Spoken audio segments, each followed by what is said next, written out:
রবিবার সকালে শান্তিপুর ও ফুলিয়ার একাধিক বাজারে আকস্মিক পরিদর্শনের নামে প্রশাসন ব্লক প্রশাসনের আধিকারিকদের সঙ্গে অভিযানে অংশ নেয় শান্তিপুর থানার পুলিশ ও ফুলিয়া পুলিশ ক্যাম্পের পুলিশ। বাজারে সবজি, মাছ, মাংস, ডিম সহ বিভিন্ন নিত্য প্রয়োজনীয় খাদ্য সামগ্রী নির্ধারিত ন্যায্য দামে বিক্রি হচ্ছে কিনা তা খতিয়ে দেখাই ছিল এই অভিযানের মূল উদ্দেশ্য। প্রশাসনের আধিকারিকরা বাজারের বিভিন্ন দোকানে ঘুরে বিক্রেতাদের সঙ্গে কথা বলেন এবং পণ্যের মূল্য তালিকা ও বিক্রয় মূল্য সম্পর্কে তথ্য সংগ্রহ করেন। পাশাপাশি ক্রেতাদের সঙ্গেও কথা বলে তারা জানতে চান নির্ধারিত দামের চেয়ে বেশি মূল্য নেওয়া হচ্ছে কিনা এবং বাজারে কোনো ধরনের অনিয়ম রয়েছে কিনা। রবিবার সকালে এই অভিযানে ফুলিয়া বাজার ব্লকের প্রশাসন ও পুলিশ যৌথভাবে পরিদর্শন চালায়। প্রশাসনের পক্ষ থেকে জানানো হয়েছে, সাধারণ মানুষের স্বার্থে বাজারে নিত্য প্রয়োজনীয় পণ্যের মূল্য নিয়ন্ত্রণে রাখতে এবং অযৌক্তিক মূল্য বৃদ্ধি রুখতেই এই ধরনের নজরদারি চালানো হচ্ছে। ভবিষ্যতেও বিভিন্ন বাজারে এই ধরনের আকস্মিক অভিযান অব্যাহত থাকবে বলে প্রশাসন সূত্রে জানা গিয়েছে।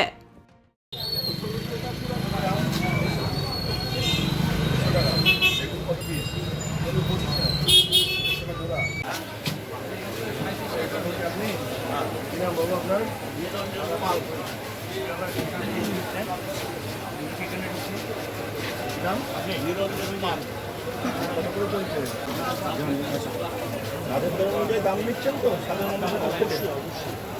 সব জায়গায় একই দাম আছে। মোটামুটি দেখলেই তো বুঝতে পারবেন, আর দুই একটা দোকান দেখলেই তো বুঝতে পারবেন।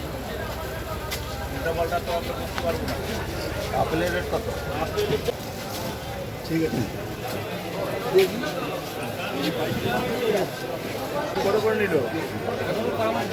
কত করে নিই? 7 টাকা।